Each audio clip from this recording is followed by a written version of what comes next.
តែខ្ជិលនៅពេលបានជួបប្រានាងតូចមិនរកគំនិតដ៏ឆាកំរិលមានអារម្មណ៍ថាយើងទប់ស្គាល់គ្នាពីម្សិលថ្ងៃនេះបងនឹកដៃជីវ៉ាដើរទៅចូលតាស៊ីវិលគុំក្បែរនាងជំរៀងមន់បាយខំចង់ដៃភ្លេងខ្មែរប្រគំជូនពកគូស្នេហ៍ថ្មីចាំងទុំដឹងលឺញៀនមិនធ្វើសាស័យកែងចូលរងជ័យបងស្មនអត់ថ្ងៃស្អែក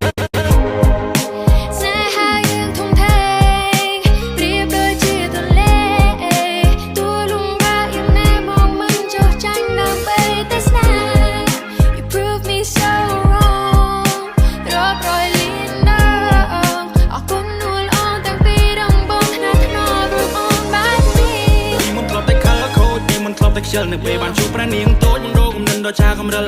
មានអារម្មណ៍ថាយើងទប់ស្គាល់គ្នាពីម្សិលថ្ងៃនេះបងនឹកដៃជីវ៉ាដើរទៅចូលតាស៊ីវិលគុំក្បែរនាងជំរៀងមន់បាយខំចង់ដៃភ្លេងខ្មែរប្រគំជូនពកគូស្នេហ៍ថ្មីចាំងទុំដឹងលឺញៀនមិនធ្វើសាស័យកែងចូលរងជ័យបងស្មនអត់ថ្ងៃស្អែក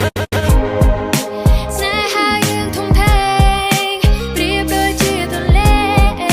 không bỏ lỡ những video hấp dẫn Hãy subscribe cho kênh Ghiền Mì Gõ để không bỏ lỡ những video hấp dẫn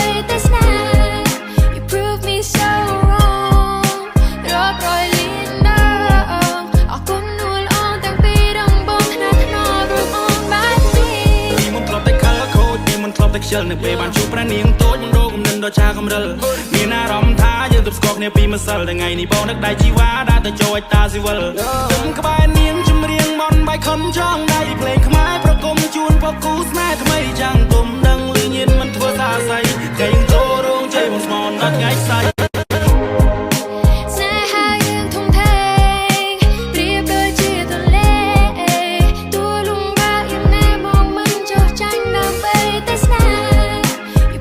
So